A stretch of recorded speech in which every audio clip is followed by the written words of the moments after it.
സത്യമാനന്ദമാണൻ സഖാവേ, നീ സഹനജ്ഞാനം തിളങ്ങും സഖാവേ.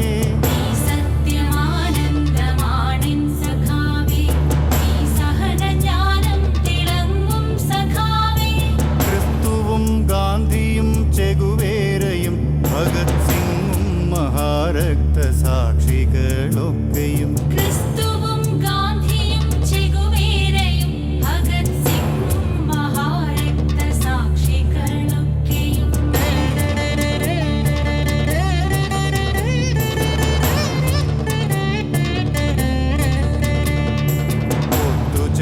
ഒത്തുചേർന്നെൻ മനോമണ്ഡലം തന്നിൽ വിളങ്ങും മനുഷ്യ നക്ഷത്രമേ.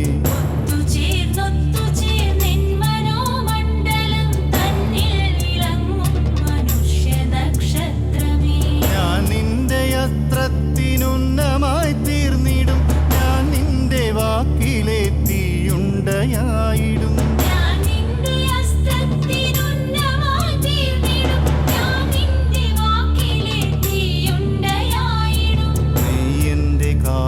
കരുത്തും സഖാവേ, നീ എൻ്റെ നേരും എറിയും സഖാവേ, നീ എൻ്റെ ഹൃദയത്തിൽ വീര്യം ജ്വലിപ്പിച്ചു ഊർജം നിറയ്ക്കുന്ന സൂര്യൻ സഖാവേ.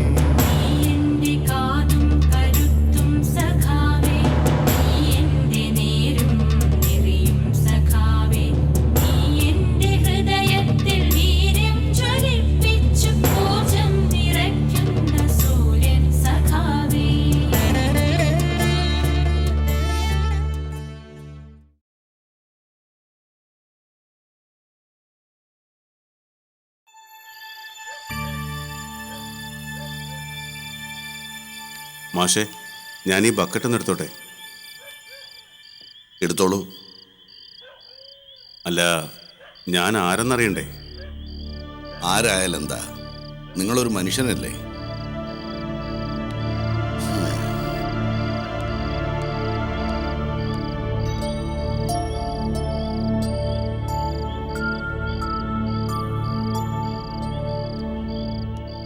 മാഷേ, ഞാൻ ബക്കറ്റ് വയ്ക്കുന്നു. അല്ല, മാഷൊന്നും മിണ്ടുന്നില്ല.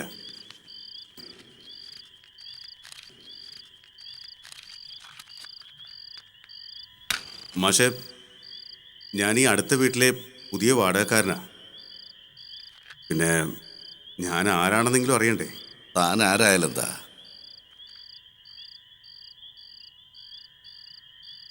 അല്ല, ഒന്ന് പരിചയപ്പെടാനെങ്കിലും. മാഷെ, എനിക്കൊരു ബീഡി തരുമോ?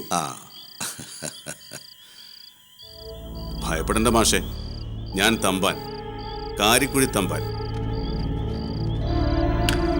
പേരും രൂപം കൊണ്ട് മാഷ് പേടിച്ചു പോയല്ലേ? ഭയപ്പെടേണ്ട, എനിക്ക് അങ്ങേ അറിയാം. അല്ല, നിങ്ങളുടെ ജോലി എന്താ? കൊല, മനുഷ്യന്റെ ജീവൻ എടുക്കുക, ഒരുതരം രാഷ്ട്രീയ പ്രതിയോഗികളുടെ ധർമ്മം. ഇന്നത്തെ ഭാഷയിൽ പറഞ്ഞാൽ കൊട്ടേഷൻ എന്ന് പറയും. എന്ന് കരുതി ഞാൻ മാഷിനെ കൊല്ലാനൊന്നും വന്നതല്ല.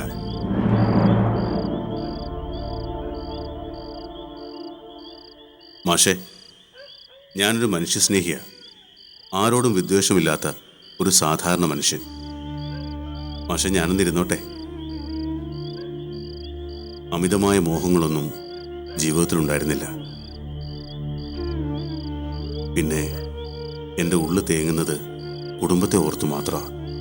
മാഷിന് ബോറായോ? ഇല്ല, തമ്പാൻ പറഞ്ഞോളൂ, എനിക്ക് മനസ്സിലാവുന്നുണ്ട്. ഞാനൊരു ലോറി ഡ്രൈവറാ. എൻ്റെ കൂടെ ക്ലീനറും കൂടി താമസമുണ്ട്. എൻ്റെ വീടിനടുത്തുള്ള ആളാ. ചെല്ലൻ എന്നാ പേര്. തമ്പാന്റെ വീട്ടിൽ ഭാര്യയും മക്കളും? സുഖമെന്ന് പറയാം. കുടുംബം തെക്കൻ മലബാറില, ഒരു ചെറിയ നാട്ടിൻപുറം. ഭാര്യ അപർണ, താരയും അഖിലയും 2 പെൺമക്കൾ. ഹൈസ്കൂൾ വിദ്യാഭ്യാസം കഴിഞ്ഞു നിൽക്കുന്നു. എൻ്റെ അച്ഛൻ ഒരു പഴയ പട്ടാളക്കാരനാണ്. എൻ്റെ ഭാര്യയോടും മക്കളോടൊപ്പം കഴിയുന്നു. യുദ്ധത്തിൽ കാല് നഷ്ടപ്പെട്ട അച്ഛന് ഇതിനിടയിൽ തളർവാദവും കൂടി നേരിടേണ്ടി വന്നു. വല്ലാത്തൊരു ദുർഗതിക്കൊപ്പം തളർന്നു കിടക്കുന്ന അച്ഛൻ്റെ അവസ്ഥയും. ഭാര്യയും മക്കളും മാറി മാറി ശുശ്രൂഷിക്കുന്നുകൊണ്ട് അച്ഛൻ ജീവിച്ചിരിക്കുന്നു. വീട്ടിൽ തമ്പാൻ പോകാറില്ലേ? ഉണ്ട്. ഇടയ്ക്കുള്ള എൻ്റെ വരവിനായി കാത്തിരിക്കുന്നവർ. ഇന്ന് ഞാൻ അധ്വാനിക്കുന്നത് എൻ്റെ മക്കൾക്ക് വേണ്ടി മാത്രമാണ്. ക്ഷീണത്തിനിടയിൽ അല്പം കഴിക്കും. കയ്പ് നിറഞ്ഞ മനോനിലയായതിനാലാണ് അല്പം മദ്യപാനം. കൂടുതലായി കഴിക്കുമ്പോൾ മനോബലം കൂടുമെന്നാണ് പറയപ്പെടുന്നത്. പക്ഷെ എൻ്റെ അവസ്ഥ മറിച്ച മനോബലം കുറയും. ഈ വികൃത മുഖവുമായി എൻ്റെ മക്കളുടെ മുമ്പിൽ എന്നും സ്വയം ശപിച്ചുകൊണ്ട് ചെന്ന് നിൽക്കുമ്പോൾ ഞാനെന്ന കൊലയാളിയുടെ മക്കളായി അവർ ശപിക്കപ്പെട്ട ജന്മങ്ങളായി. എൻ്റെ മക്കൾ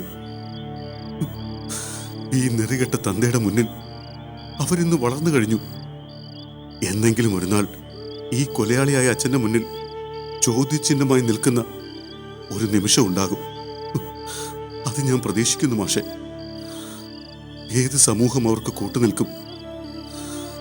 ഏത് രാഷ്ട്രീയക്കാർ അവർക്ക് തണലാകും? ഏത് ദൈവം അവർക്ക് തുണയായി നിൽക്കും?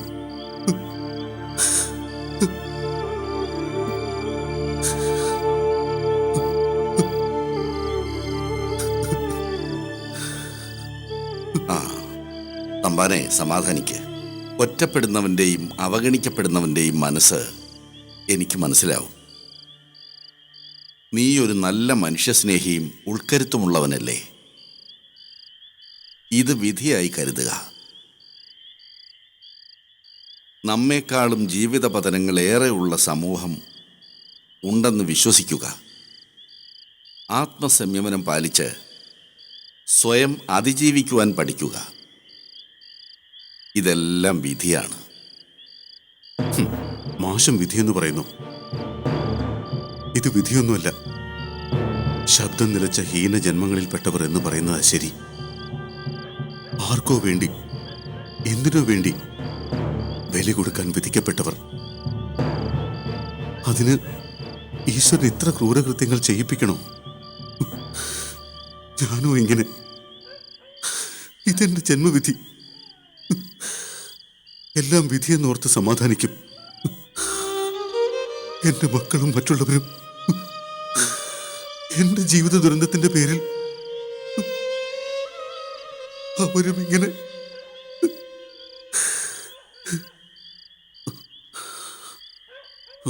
തമ്പാനോട് എന്തു പറയണമെന്ന് എനിക്കറിയില്ല. എങ്ങനെ സമാധാനിപ്പിക്കണമെന്നും അറിയില്ല.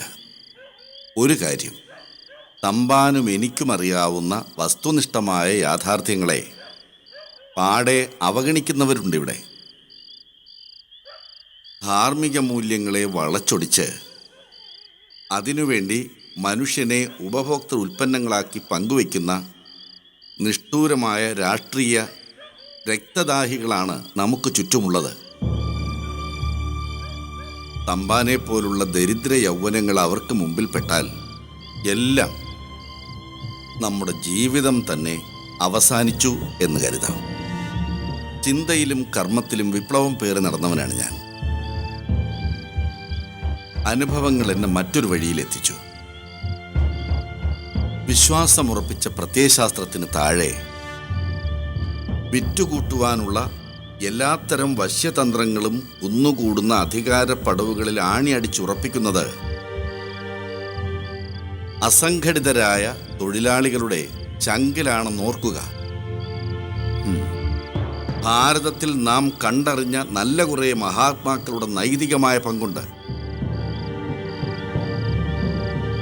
അവർ മുമ്പ് പറഞ്ഞത് എന്ത് എന്ന് നാം തിരിച്ചറിഞ്ഞു തുടങ്ങിയിരിക്കുന്നു. തമ്പാനെ പോലുള്ള ആയിരങ്ങളാണ് ജീവിച്ചിരിക്കുന്ന രക്തസാക്ഷികൾ. ഇനിയുള്ള തലമുറയെ നേർവഴിക്ക് നയിക്കാൻ സമയമായിരിക്കുന്നു. അത് തന്നെ ആവാം നമ്മുടെ ഈ കണ്ടുമുട്ടൽ.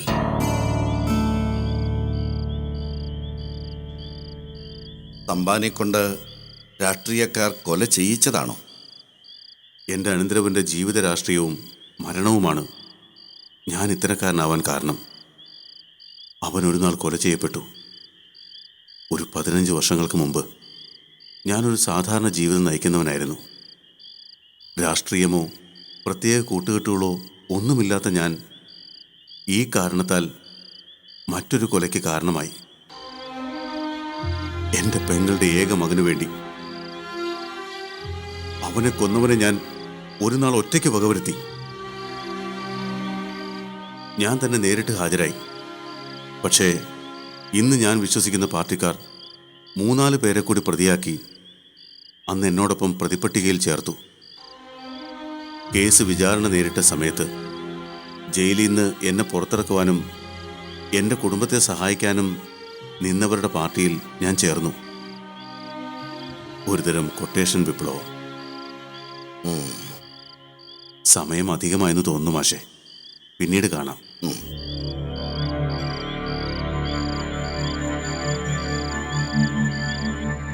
ഓ, അവൻ കിടക്കിയാണ്.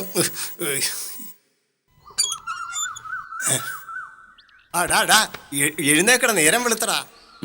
ഈട പുളിയും തേവാരം ഒക്കെ ഇനി പിന്നെ മതി. വാ വാ.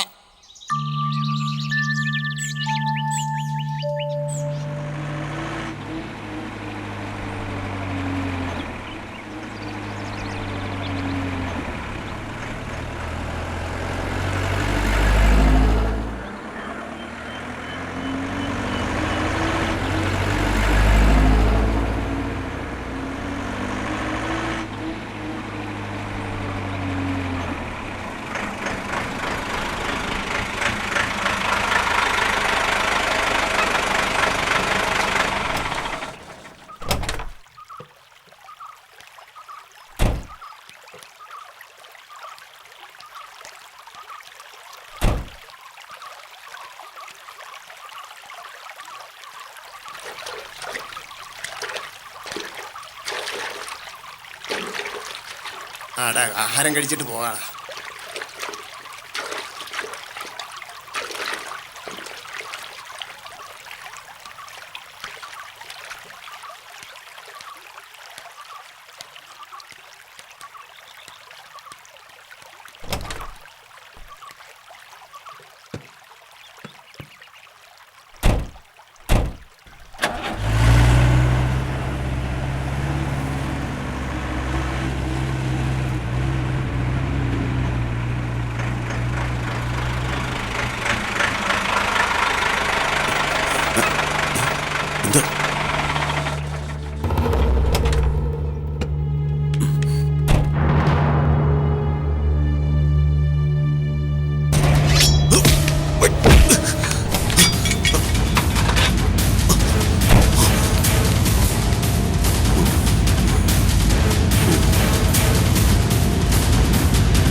നിന്റെ എഴുത്തുകാരൻ സാറില്ലേ നടന്നു വരുന്നു.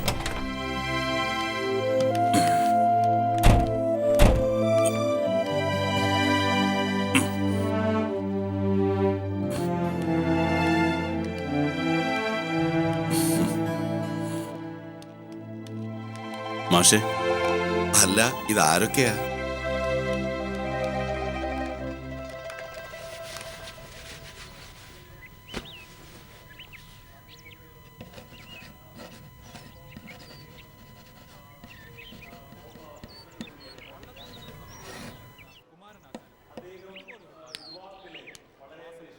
പരിണാമവാദം സിദ്ധാന്തിക്കുന്നത് കുരങ്ങ് മനുഷ്യനായി രൂപപ്പെട്ടു എന്നാണെങ്കിലും ഇനി മനുഷ്യനിൽ നിന്ന് സ്പീഷി ജീവി രൂപം കൊള്ളുമോ സർ?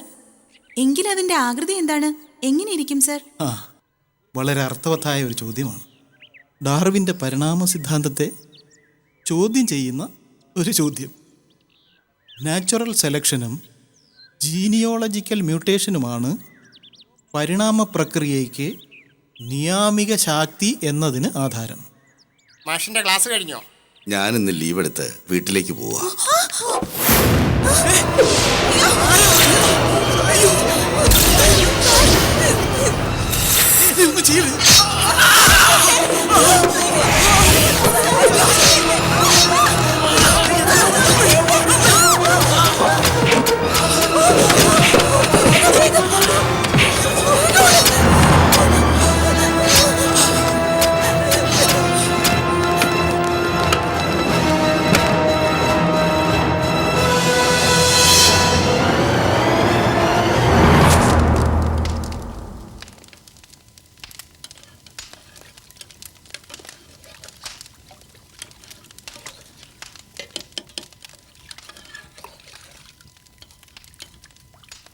താരമോളെ, പാത്രം കഴുകി തീർന്നില്ലേ? ദേ വരുന്നമ്മേ. അമ്മേ,